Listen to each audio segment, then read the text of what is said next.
فبأي آلاء ربكما تكذبان. سب سے بڑا دعویٰ قرآن کا ایسا زبردست دعویٰ کیا ہے نا. یہ جو دوسرے مذاہب ہیں نا جو کہتے ہیں کہ نہیں اسلام سب صحیح ہے, مسلمان بھی ٹھیک ہیں, عیسائی بھی ٹھیک ہیں, یہودی بھی ٹھیک ہیں, ہندو بھی ٹھیک ہے, سکھ بھی ٹھیک ہے, جو جس مذہب کو فالو کر رہا ہے کیا کر رہا ہے, بولو صحیح ہے. ایک سکھ خاتون کا فون آیا, اس کی بہن مسلمان ہو گئی تھی یو کے میں, تو انہوں نے 4-5 سال پرانی بات ہے, انہوں نے مجھے بتایا کہ میری سسٹر مسلمان ہو گئی ہیں, سکھ مذہب سے اسلام قبول کر لیا انہوں نے, اور جو ہے تو میں نے کہا آپ لوگوں کو یہ اعتراض تو نہیں ہوا؟ کچھ مسئلہ پوچھ رہی تھی, سکھ خاتون تھی لیکن مسئلہ مجھ سے پوچھ رہی تھی. کہنے لگی کہ میں بھی اسلام کو کافی چیزوں میں فالو کرتی ہوں اور اسلام بہت اچھا مذہب ہے, اگرچہ میں مسلم نہیں ہوں لیکن مجھے اسلام اچھا لگتا ہے, اور مجھے اپنی بہن کے مسلمان ہونے پر کوئی اعتراض, بولو بھائی, نہیں. میں نے ان سے کہا, میں نے کہا دیکھیں اسلام کا اچھا لگنا کامیاب ہونے کے لیے کافی, بولو نہیں ہے. اس بات پہ آخرت میں بخشش نہیں ہوگی کہ آپ کو اسلام. اب ان باتوں سے نا غیر مسلم کہتے ہیں مسلمان بڑے متشدد ہوتے ہیں. ہم ان کے مذہب کی تعریف کر رہے ہیں پھر بھی یہ ہمیں جنت میں لے جانے کے لائق نہیں سمجھتے. ہم تو کہہ رہے ہیں کہ اتنے اچھا مذہب ہے, اتنی اچھی تعلیمات ہیں. او بھائی بات یہ ہے کہ یہ اسلام مولانا کا مولوی کا مذہب نہیں ہے, یہ کس کا دین ہے؟ یہ تو اللہ کا دین ہے. اللہ نے دو ٹوک الفاظ میں بیان کر دیا ہے کہ اسلام کو اچھا سمجھنا کافی نہیں ہے, تمہیں اسلام میں مکمل داخل ہونا پڑے گا. جب اچھا ہے تو مانتے کیوں نہیں ہو, قبول کیوں نہیں کرتے ہو؟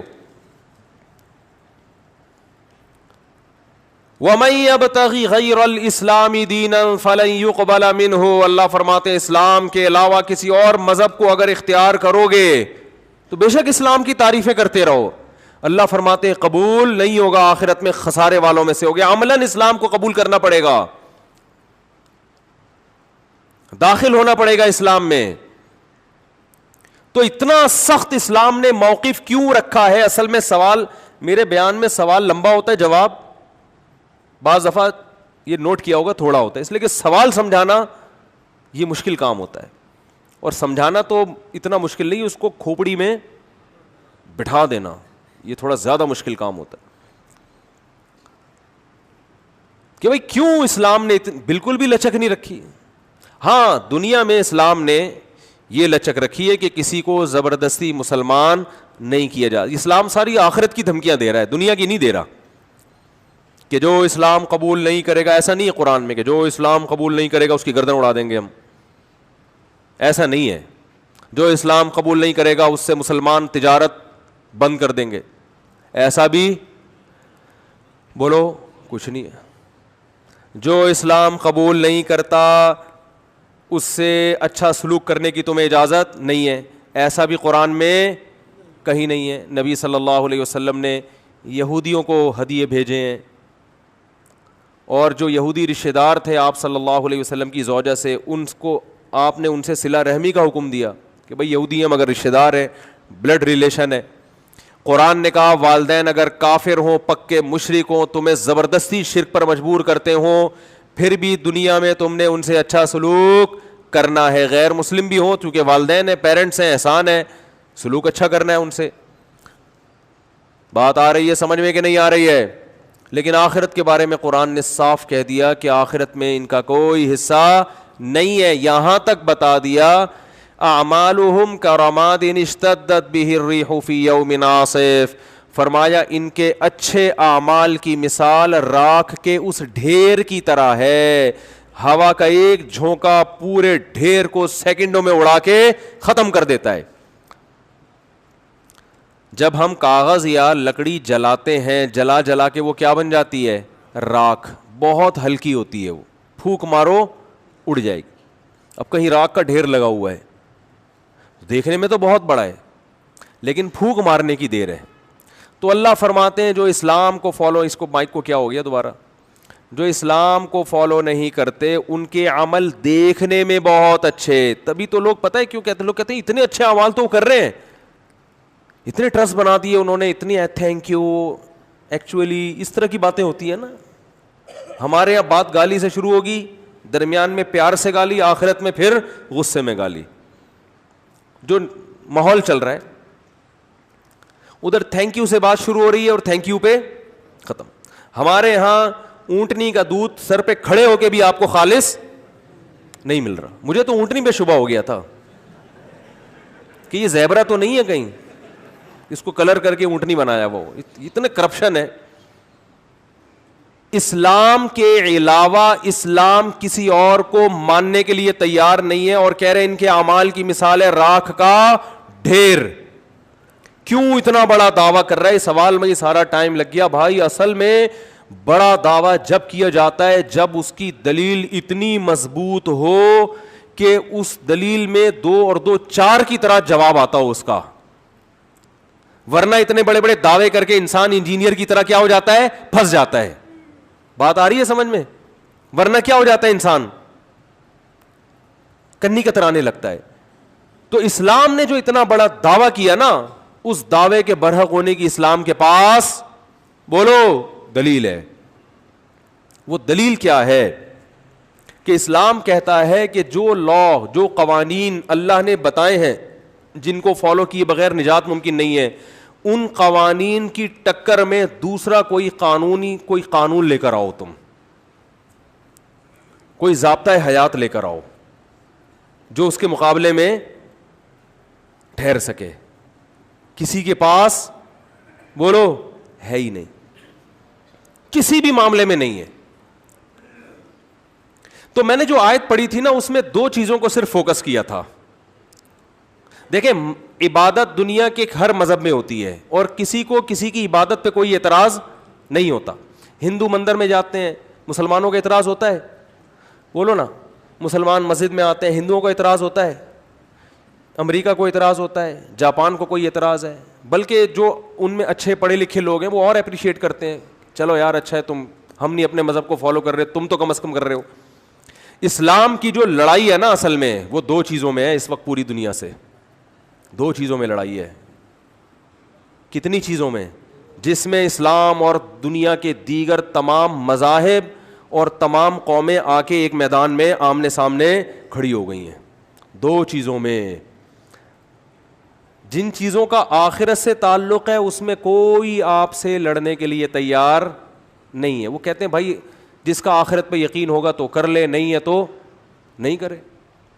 لیکن 2 چیزیں ایسی ہیں جن 2 چیزوں کا تعلق آخرت سے نہیں ہے بلکہ اس کا رزلٹ فوراً دنیا میں نظر آتا ہے.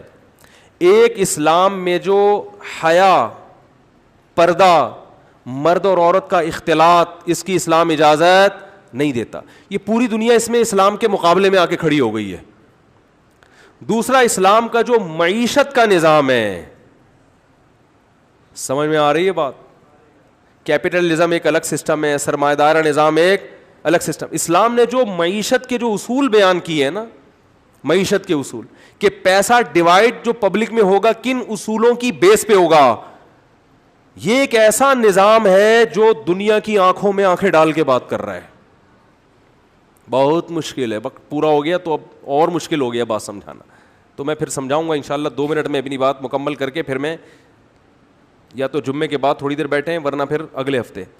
2 چیزیں ایسی ہیں جس میں اسلام اس وقت پوری دنیا کی آنکھوں میں آنکھیں ڈال کے بولو نا بات کر رہا ہے, اور پوری دنیا کو اسلام ان 2 چیزوں کی وجہ سے ہی کھٹک رہا ہے. باقی کسی چیز میں ان کو نہ کوئی داڑھی پہ اعتراض ہے میرے بھائی, سمجھ رہے ہو, ان کو نہ نماز پہ اعتراض ہے. وہ کوئی دفتر میں آپ کو نماز سے ایک وقتی طور پہ منع کر دے کہ اس کا کاروبار کا نقصان, اور وہ تو ایک نجی معاملہ ہے نا. جو بڑی سطح پہ 2 چیزیں ہیں جس میں اسلام کیا کر رہا ہے, دنیا کی تہذیبوں سے ٹکرا رہا ہے. نمبر 1, اسلام سودی نظام کو کسی قیمت پہ برداشت نہیں کرتا, جبکہ دنیا کے جن کے ہاتھ میں دنیا کی تقدیریں ہیں, دنیا کی لگام ہے, ان میں 99.9% لوگ سود خور ہیں. ساری دولت بینکوں کے ذریعے کس کے پاس جا رہی ہے؟ چند مخصوص ہاتھوں میں جا رہی ہے کہ نہیں جا رہی ہے؟ جن کا اپنا ایک دھیلا بھی خرچ نہیں ہوا. یعنی یہ پیسے کی غیر منصفانہ تقسیم ہے, یہ نیچرل تقسیم بولو دیکھو پہلے کیا ہوتا تھا, یہ بہت کروڑ پتی ہے, کیوں ہے؟ اس کے باپ دادا سے چلا آ رہا ہے پیسہ, دادا نے محنت کی تو پھر بیٹے کو ایک سطح تک پہنچایا, پھر بیٹے نے آگے مزید, تو جدی پشتی. سائیکل چلا رہا تھا, ایک دم کیا ہو گیا. مجھے ایک بات بتاؤ, جو بڑے بڑے اسٹور وجود میں آ رہے ہیں, بن رہے ہیں, اور بڑے بڑے جو پروجیکٹ چل رہے ہیں ہاؤسنگ اسکیموں کے, ان میں بہت سے ایسے ہیں جن کے پاس پان کھانے کے پیسے نہیں ہوتے تھے. غیر شرعی طریقے سے انہوں نے لوگوں سے پیسہ کلیکٹ کیا, فائلیں بکنا شروع ہو رہی ہیں, پیچھے پلاٹ بولو نا نہیں ہے. اسلام اس کی اجازت دیتا ہے؟ ابھی فائل آپ کے پاس آئی ہے 20,000 کی, پیچھے کوئی پلاٹ نہیں ہے, 30 میں بیچ دی, یہ خالص سود ہے, کیونکہ اسلام کہہ رہے یہ فائل نہیں بک رہی, یہ 20,000 کے بدلے میں 30,000 بک رہے ہیں. بہت مشکل ہے, بہت مشکل. دنیا میں یہ لیگل ہے, اسلام میں کیا ہے؟ اللیگل. یہ تو میں نے ایک مثال دی ہے, ابھی بہت ساری مثالیں دوں گا میں. جو بیان کب ختم ہوئی ہے دیکھ رہے ہیں بہت غصے سے, ابھی بس ختم کر رہا ہوں. یہ ایک ایگزامپل دی ہے, ایسے بہت ساری آگے تو اس پہ بیان کروں گا, بہت کچھ سامنے آئے گا انشاءاللہ. اور میں ابھی بزنس پہ, تجارت پہ ایک ورک شاپ بھی کرانے والا ہوں مسجد میں ہی. تاجروں کو بلاؤں گا, تاجروں کو بتاؤں گا انسان کے بچے بن جاؤ معذرت کے ساتھ, چھوڑ دو یہ حرام کاریاں, اور شریعت کے مطابق تجارت کرو گے نا, اس میں تمہیں برکت زیادہ ملے گی. کیونکہ حرام طریقے سے جب پیسہ آتا ہے نا, تو جیسے آتا ہے غائب بھی ویسے ہی ہوتا ہے, یہ نیچرل تھوڑی ہے. تو خیر برکت ختم ہوتی ہے. تو اسلام کا ایک دیکھو, فقہا نے جو آدھا فقہ ہے نا, آدھا وہ خرید و فروخت کے حکام پر ہے. ہمارے ہاں دینی مدرسوں میں ہدایہ پڑھائی جاتی ہے, ہدایہ اول, دویم, ثالث, رابع. ہدایہ اول میں یعنی یہ پورا اسلامی فقہ 4 حصوں میں فقہا نے برابر 4 حصوں میں ڈیوائڈ کر دیا. آدھا حصے میں ہوتا ہے وضو اور عبادات کے حکام, آدھے میں ہوتی ہے جو ہے نا, آدھے حصے میں نکاح اور طلاق کے حکام ہوتے ہیں. باقی 2 حصوں میں خرید و فروخت کے حکام فقہا بیان کرتے ہیں, معیشت سے متعلق احکام. یعنی اسلامی فقہ میں خرید و فروخت کے احکام اتنی ڈیٹیل میں بیان کیے گئے ہیں کہ اتنی تفصیل میں عبادت اور نکاح طلاق کے حکام کا بیان نہیں ملے گا آپ کو. اور مسلمان نے اس شعبے کو بالکل نظر انداز کر دیا ہے, جس کا نتیجہ یہ نکل رہا ہے. مجھے لوگ کہتے ہیں بڑے بڑے اسٹوروں سے آپ شاپنگ کیوں نہیں کرتے. میں کہتا ہوں یہ جو بیچارہ غریب آدمی محلے میں پرچون کی دکان کھول کے بیٹھا ہوا ہے, جدی پشتی یہ کام کرتا آ رہا ہے, یہ وہاں تک نہیں پہنچا. اور زیادہ تر بڑے بڑے, سب کی بات نہیں کر رہا, زیادہ تر بڑے بڑے اسٹور, ان کی آپ ماضی اٹھا کے دیں گے, پان کھانے کے پیسے نہیں تھے, بینکوں سے سود پہ قرضہ لیا, اربوں روپے کا قرضہ لے کے اربوں روپے چھاپنا شروع کر دیے. نہیں آ رہی بات. دیکھو میں ایسے مالداروں کو جانتا ہوں, وہ کیا تھا, کچھ بھی نہیں تھا, انہوں نے اسکریپ کا کام شروع کیا, کچرا اٹھانا شروع کیا. ٹھیک ہے نا, یہ محنت ہو رہی ہے. کچرا اٹھانا شروع کیا, کچرا اٹھا کے بیچنا شروع کیا. اس کچرے پہ محنت کرتے کرتے ان کو تانبے کا, پیتل کا, گولڈ کا, سلور کا فرق اپنی ایبلٹی کی بیس پہ پتہ چلنا شروع ہو گیا. حالانکہ انہوں نے اسکول میں ایک دن بھی نہیں پڑھا, ان کو گولڈ کی ڈیفینیشن نہیں پتا, فارمولا نہیں پتا کیا ہے. پھر وہ محنت کرتے کرتے کرتے 15-20 سالوں میں جا کے اسکریپ کا اور کروڑوں روپے کا ان کا بزنس ہے. یہ نیچرل ہے. یہ کیا ہے میرے بھائی بولو, یہ نیچرل ہے. آگے ان کے مرنے کے بعد ان کے بچوں کے پاس آنا, یہ بھی کیا ہے, نیچرل. باپ کی محنت کا فائدہ کون اٹھا رہا ہے, بیٹا. لیکن یہ آدمی اگر یہ نہ کرتا, یہ بینک کے پاس جاتا کہ مجھے 1 کروڑ روپے چاہیے, کنٹینر آیا ہوا ہے, اس کو خرید کے آگے مارکیٹ میں بیچنا ہے میں نے. ٹھیک ہے, بینک نہیں دیتا, غریب آدمی کو نہیں دیتا, لیکن یہ اکاؤنٹ شو کر دیتا اپنے ماموں کا, اپنے چاچو کا, کسی کا بھی, اس کا بھی کچھ کمیشن باندھ دیتا. یار تمہارا اکاؤنٹ, تمہارا نام استعمال ہوگا, لیکن ہے یہ میرا, ہوتا ہے نا یہ. تو یہ میرا خیال ہے 1 ہفتے میں جتنا پیسہ آج اس کے پاس ہے 1 ہفتے میں آ جاتا ہے کہ نہیں آ جاتا؟ بولتے کیوں نہیں آ جاتا. اور ایک دفعہ جب بینک کو اعتماد ہوتا ہے کہ یہ قرضہ اس نے لوٹا دیا ہے, اب اس کی لاٹری, پھر یہ ملک کا صدر بنتا.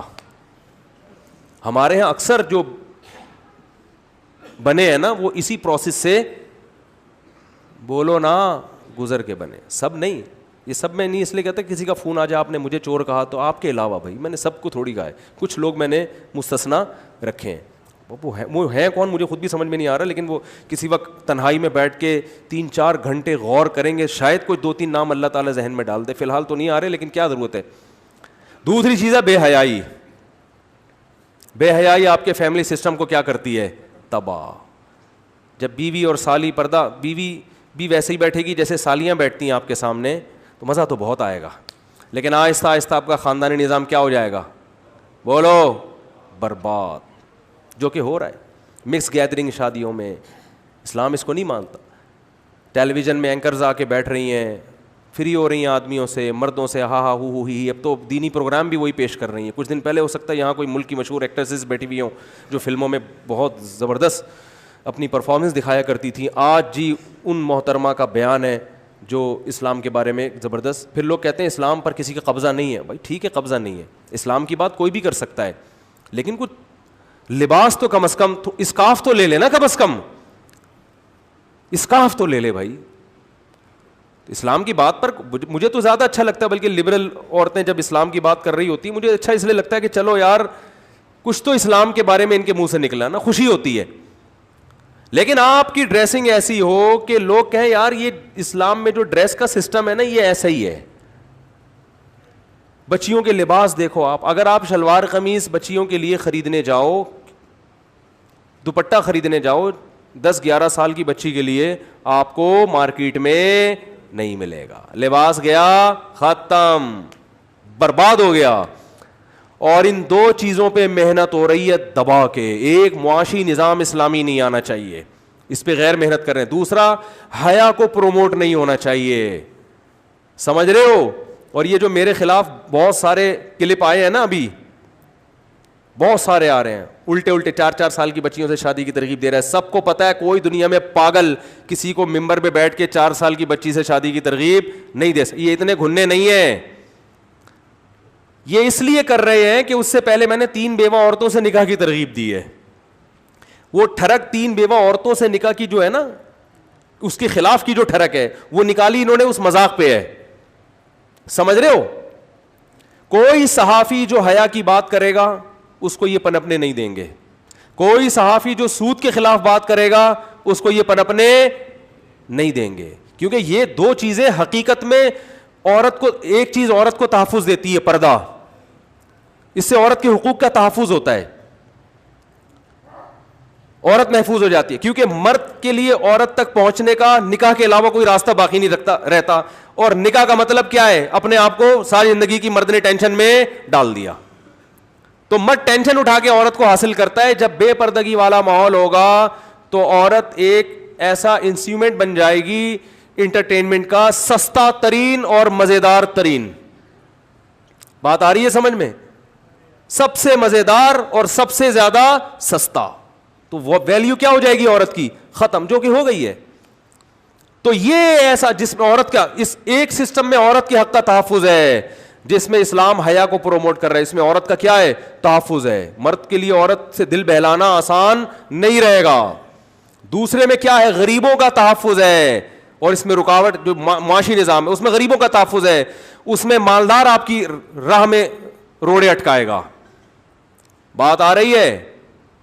تو اس لیے میرے بھائی حکومتی سطح پہ بھی ان 2 چیزوں کے خلاف آواز اٹھانی چاہیے. اپنی صلاحیتوں کو دائیں بائیں چیزوں میں ضائع مت کرو. یہ قانون پاس ہو جائے, یہ قانون پاس ہو جائے, یہ ہو جائے. اور بھائی جان سب سے پہلے یہ پاس کرواؤ کہ کو ایجوکیشن سسٹم کو ختم کیا جائے. اسکولوں میں لڑکیوں کا ڈریس پراپر ہونا چاہیے. فیمیل کو میل نہیں پڑھائے گا, میل کو فیمیل نہیں پڑھائیں گی. خواتین کے ہاسپٹل الگ ہونے چاہیے, مردوں کے الگ ہونے چاہیے. یہ کیا مذاق ہے کہ ڈیلیوری کیس ہے اور میل ڈاکٹر آ کے وہ کیس, میل ڈاکٹر کے پاس کیوں جا رہا ہے وہ کیس.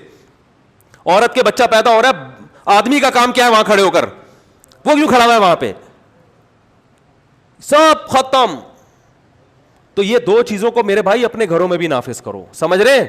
پھر بات کروں گا, بہت اہم ٹاپک ہے, اگلے ہفتے اسی کو لے کے چلیں گے.